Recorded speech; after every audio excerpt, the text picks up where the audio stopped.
महाशिवरात्रि का दिन पार्वती और भोलेनाथ के जन्म जन्मांतर का साथ और पूर्णता प्राप्त प्रेम का प्रमाण है। इस साल शिवरात्रि का पर्व 8 मार्च को मनाया जाएगा। देवी पार्वती ने सदियों प्रतीक्षा और कठोर तप के बाद फाल्गुन माह के कृष्ण पक्ष की चतुर्दशी के दिन शिव को पति रूप में पाया था। शिव जी सकल सृष्टि के स्वामी हैं। शिव के इतर माता पार्वती ने कभी कुछ और नहीं चाहा, लेकिन एक वैसा भी वाक्य है जब भोलेनाथ को माता पार्वती ने के क्रोध का शिकार होना पड़ा। इतना ही नहीं, देवी पार्वती ने क्रोध की आग में भोलेनाथ को ही श्राप दे दिया। आइए जानते हैं आखिर क्यों माता पार्वती ने शिव को श्राप दिया। पौराणिक कथा के अनुसार एक बार देवी पार्वती ने महादेव के समक्ष चौसर खेलने की इच्छा प्रकट की।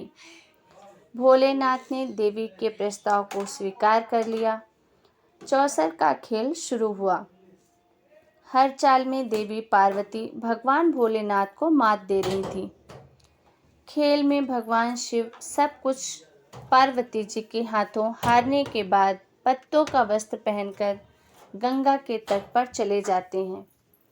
चौसर के खेल में सब कुछ गवा चुके भोलेनाथ पार्वती जी यह देखकर चिंतित हो जाती है, और ये बातें जब कार्तिकेय को पता चली तो वह माता पार्वती के समस्त वस्तुएं वापस लेने पहुंच गए।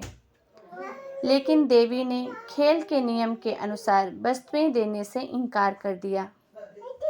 फिर देवी पार्वती और कार्तिकेय जी के बीच खेल शुरू हुआ, जिसमें माता हार गई।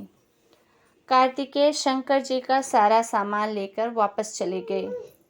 देवी पति वियोग से परेशान थी। तभी माता की व्यथा सुनकर गणेश जी स्वयं खेल खेलने भोलेनाथ के पास पहुंचे। गणपति जी ने भी चौसर का खेल में पिता शिव जी को हरा दिया।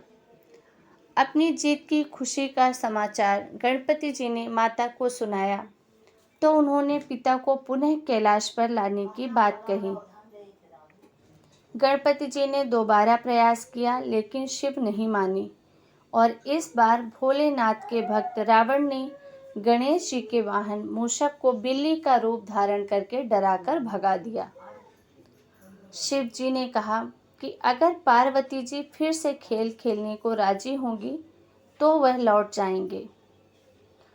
पार्वती जी ने महादेव के प्रस्ताव को स्वीकार कर लिया।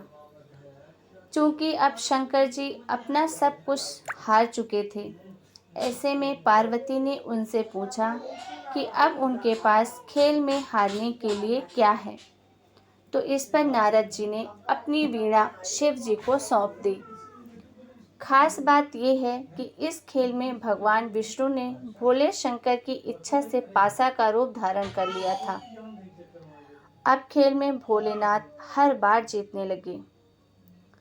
गणपति जी, महादेव और विष्णु जी की चाल समझ गए।